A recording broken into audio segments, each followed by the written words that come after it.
पमी सोचा है कि केमिस्ट्री लैब में कुछ सॉल्यूशंस इतने सुंदर, इतने वाइब्रेंट क्यों होते हैं? हाँ, जैसे कॉपर सल्फेट का वो आइकॉनिक नीला रंग। एग्जैक्टली। लेकिन दूसरी तरफ साधारण नमक मतलब सोडियम क्लोराइड पानी में घुलने पर एकदम ट्रांसपेरेंट रहता है। और इससे भी अजीब बात है वेनेडियम की। हाँ, एक ही एलिमेंट और इतने सारे रंग, ग्रीन, ब्लू, येलो, यहाँ तक कि कलरलेस भी। ये तो किसी केमिकल डिटेक्टिव स्टोरी जैसा लगता है। और आपने बिल्कुल सही पकड़ा, ये एक मिस्ट्री ही है। आज हम इसी गट्टी को सुलझाने जा रहे हैं। अच्छा। हम एक्सप्लोर कर रहे हैं unit 4 the d and f block elements से एक बहुत ही foundational concept, general properties of the transition elements. चलिए तो फिर इसकी गहराई में उतरते हैं। मतलब हम ये समझने जा रहे हैं कि पीरियोडिक टेबल के इस मिडिल ब्लॉक में ऐसी क्या खास बात है।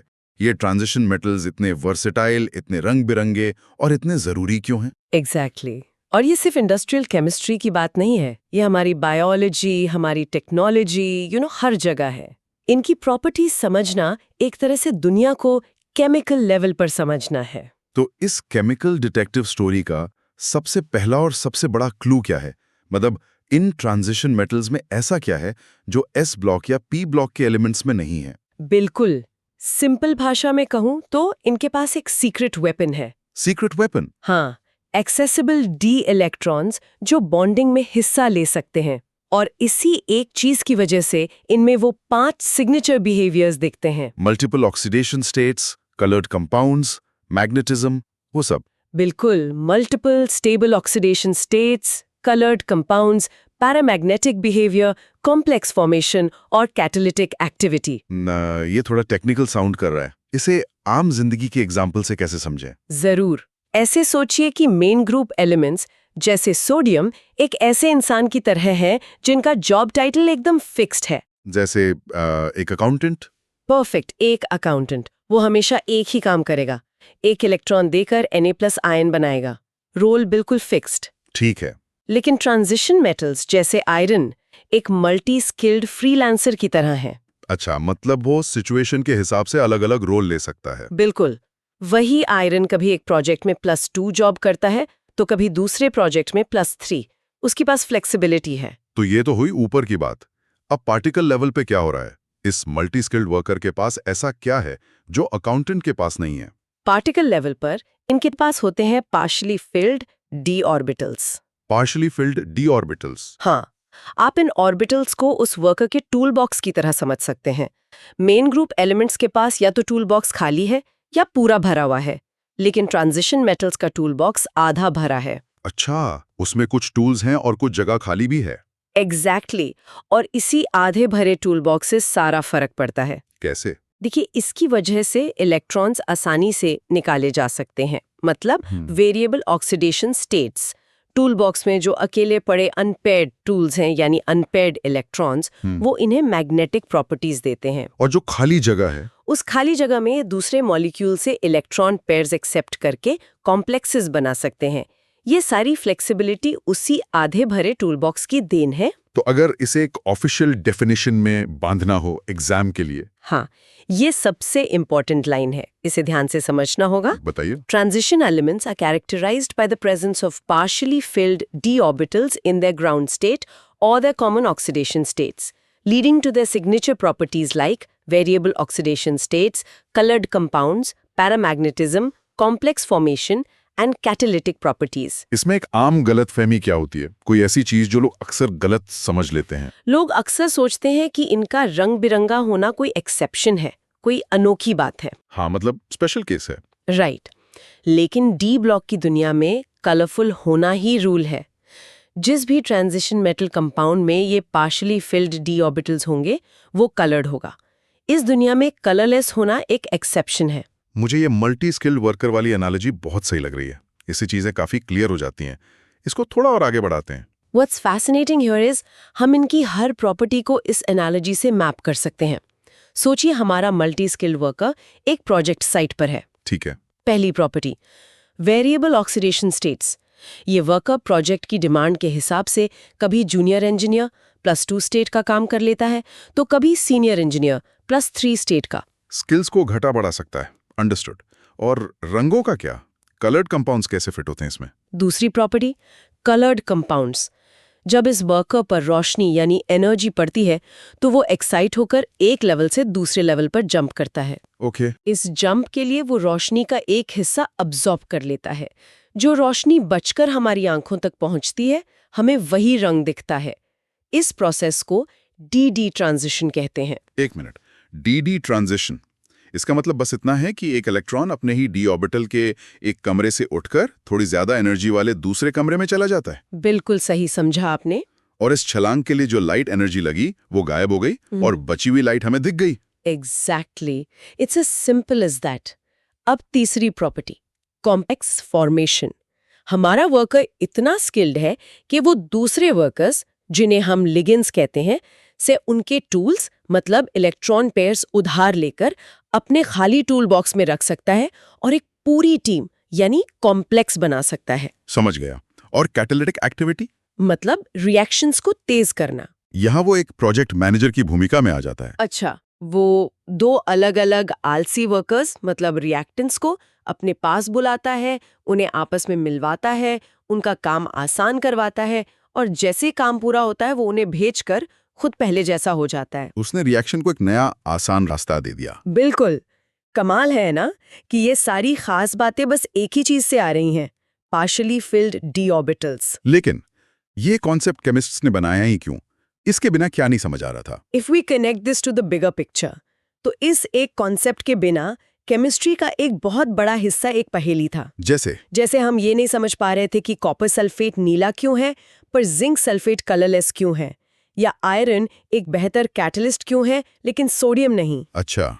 केमिस्ट ने सदियों पहले इनकी प्रॉपर्टीज देखी, उन्हें क्लासिफाई किया, लेकिन क्वांटम मैकेनिक्स ने आकर बताया कि इस सब के पीछे का असली कारण, द सिंगल कल्प्रिट, वो पार्शियली फिल्ड डी ऑर्बिटल्स ही है। तो इसने सारी अलग अलग दिखने वाली प्रॉपर्टीज को एक ही धागे में बांध दिया। एग्जैक्टली, ये एक ग्रैंड यूनिफाइंग थियोरी है ट्रांजिशन मेटल केमिस्ट्री के लिए। चलिए अब इस थियोरी को एक्शन में देखते हैं।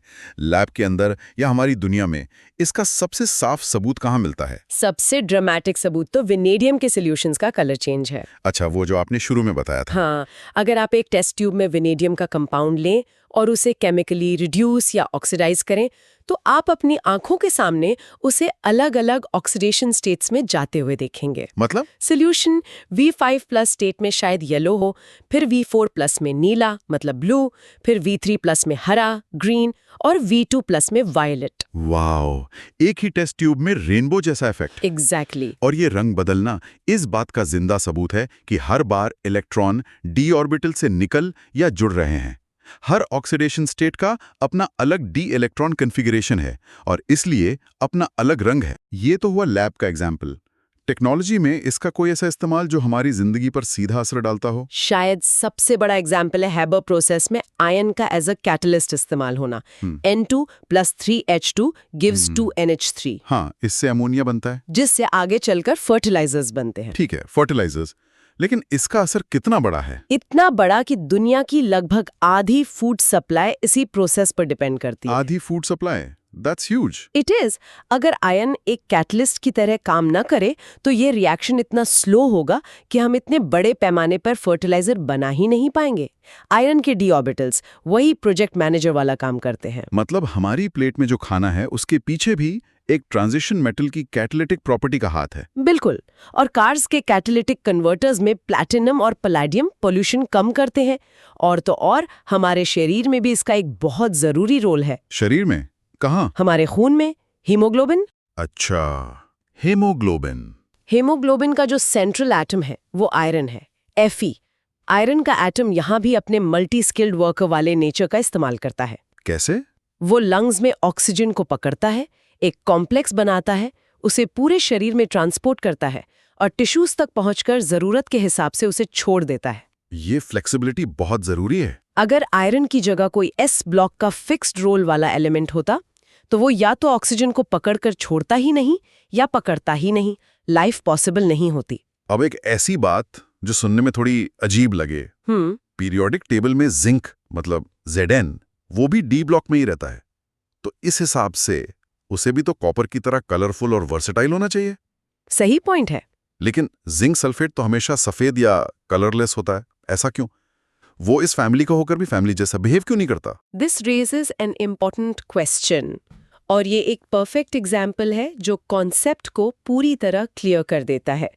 जिंक अपने कॉमन आयन Zn2+ में 3d10 इलेक्ट्रॉनिक कॉन्फ़िगरेशन रखता है। 3d10 इसका मतलब इसका d ऑर्बिटल यानी हमारा टूल बॉक्स पूरी तरह से भरा हुआ है। एग्जैक्टली इसमें ना तो कोई अनपेयर्ड इलेक्ट्रॉन है और ना ही कोई खाली जगह। बिल्कुल, उसका टूल बॉक्स फुल है। इसीलिए वो डी ट्रांजिशंस जो कलर के लिए जिम्मेदार हैं कर ही नहीं सकता। उसके पास अनपेयर्ड इलेक्ट्रॉन्स नहीं है, इसलिए वो पैरामैग्नेटिक नहीं है। और वो प्रोजेक्ट मैनेजर की तरह काम भी नहीं कर सकता। राइट। तो भले ही जिंक डी ब्लॉक के मोहल्ले में रहता है, पर उसमें ट्रांजिशन मेटल्स वाली एक भी प्रॉपर्टी नहीं है। तो डी ब्लॉक का होना काफी नहीं है। डी ऑर्बिटल्स का पार्शली फिल्ड होना यानी टूल बॉक्स का आधा भरा होना ही असली शर्त है। अब सारी कड़ियां जुड़ रही हैं। बिल्कुल। अब चलिए कुछ कोर प्रिंसिपल्स को साफ शब्दों में समेटते हैं ताकि हमेशा के लिए याद हो जाएं। ठीक है, शुरू करते हैं वेरिएबल ऑक्सीडेशन स्टेट से। इसकी आखिरी और सबसे साफ वजह क्या है? इसकी बुनियादी वजह यह है कि डी इलेक्ट्रॉन्स को निकालने में बहुत कम एनर्जी का फर्क होता है। इसीलिए एक एलिमेंट जैसे आयरन कभी 2 इलेक्ट्रॉन खोकर Fe² बना लेता है और कभी 3 इलेक्ट्रॉन खोकर Fe3+। और दोनों ही स्टेट्स काफी स्टेबल होते हैं। एग्जैक्टली। और रंगों के पीछे का आखिरी सच? वो है डी ट्रांजिशन। सिंपल शब्दों में, color in transition metal complexes results from an electron absorbing energy from visible light to jump from a lower energy d orbital to a higher energy d orbital. CuSO4 का नीला रंग, KMnO4 का गहरा purple रंग सब इसी का नतीजा है। अब आते हैं मैग्नेटिज्म पर। आपने अनपेयर्ड इलेक्ट्रॉन्स की बात की थी, तो क्या हम कह सकते हैं कि हाँ, आप बिल्कुल कह सकते हैं कि paramagnetism is directly caused by the presence of unpaired D electrons. जितने ज्यादा अनपेयर्ड डी इलेक्ट्रॉन्स, उतना स्ट्रॉन्ग मैग्नेटिक इफेक्ट। इसीलिए D10 कॉन्फ़िगरेशन वाला Zn² डायामैग्नेटिक होता है, यानी मैग्नेटिक फील्ड से रिपेल होता है। राइट। और आखिर में कॉम्प्लेक्स फॉर्मेशन और कैटालिटिक एक्टिविटी? कॉम्प्लेक्स फॉर्मेशन इसलिए होता है क्योंकि इनके पास लिगेंड से इलेक्ट्रॉन पेयर्स एक्सेप्ट करने के लिए खाली d ऑर्बिटल्स होते हैं। ठीक है। और कैटालिटिक एक्टिविटी इनकी एबिलिटी से आती है कि ये रिएक्टेंट्स के साथ टेम्पररी बॉन्ड्स बना सकते हैं, रिएक्शन को एक नया आसान रास्ता देकर। ये 4-5 प्रिंसिपल्स ही पूरे चैप्टर की नींव है। ओके, तो अगर इस पूरी चर्चा को, इस पूरी डिटेक्टिव स्टोरी को कुछ आसान लाइंस में समराइज करना हो, तो वो क्या होंगी? जरूर। पहली लाइन, ट्रांजिशन मेटल्स की सारी अनोखी प्रॉपर्टीज जैसे variable oxidation states, colour, magnetism, सिर्फ और सिर्फ उनके पार्शियली फिल्ड डी ऑर्बिटल्स की वजह से हैं। पॉइंट 1। दूसरी लाइन, इन्हें हमेशा एक मल्टी स्किल्ड वर्कर की तरह सोचिए जिसके पास एक आधा भरा टूल बॉक्स है जो उसे किसी भी काम के लिए फ्लेक्सिबल बनाता है। राइट, एनालॉजी इज की। तीसरी लाइन, इनका असर हर जगह है।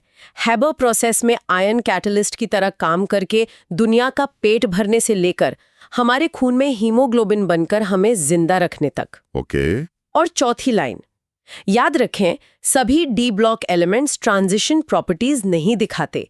जिंक Zn2+ कलरलेस और नॉन ट्रांजिशन है क्योंकि उसके डी ऑर्बिटल्स कंप्लीटली फिल्ड हैं। D10 है। बेसिकली डी ऑर्बिटल में फ्लेक्सिबिलिटी है तो केमिस्ट्री में वर्सेटैलिटी है। आपने पूरी बात को एक लाइन में कह दिया। कमाल है। एक छोटा सा concept, partially field D orbitals, और उससे कितनी सारी चीजें, कितनी सारी मिस्ट्रीज सॉल्व हो जाते हैं। ये केमिस्ट्री की खूबसूरती है। और अब जब हमने ये समझ लिया है तो एक कदम और आगे सोचते हैं। कैसा कदम? हमने देखा कि डी ऑर्बिटल्स की पार्शियल फिलिंग इन मेटल्स को इतना वर्सेटाइल बनाती है। ये सब धरती के नॉर्मल कंडीशंस में है। हाँ। अगर हम इन्हीं मेटल्स को ऐसी एक्सट्रीम कंडीशंस में डालें जो धरती पर नहीं मिलती, जैसे किसी दूसरे प्लैनेट के कोर का प्रेशर और आग जैसा टेम्परेचर, तो क्या इनका डी ऑर्बिटल बिहेवियर बदल जाएगा? मतलब क्या आयरन वहाँ ऐसी प्रॉपर्टीज दिखा सकता है, ऐसी स्किल्स दिखा सकता है जो हमने यहाँ कभी देखे या इमेजिन भी नहीं किए? पॉसिबली। और अगर हाँ, तो उससे सीख कर क्या हम फ्यूचर के लिए नए सुपर मटेरियल्स डिजाइन कर सकते हैं जिनकी प्रॉपर्टीज आज हमें नामुमकिन लगती हैं?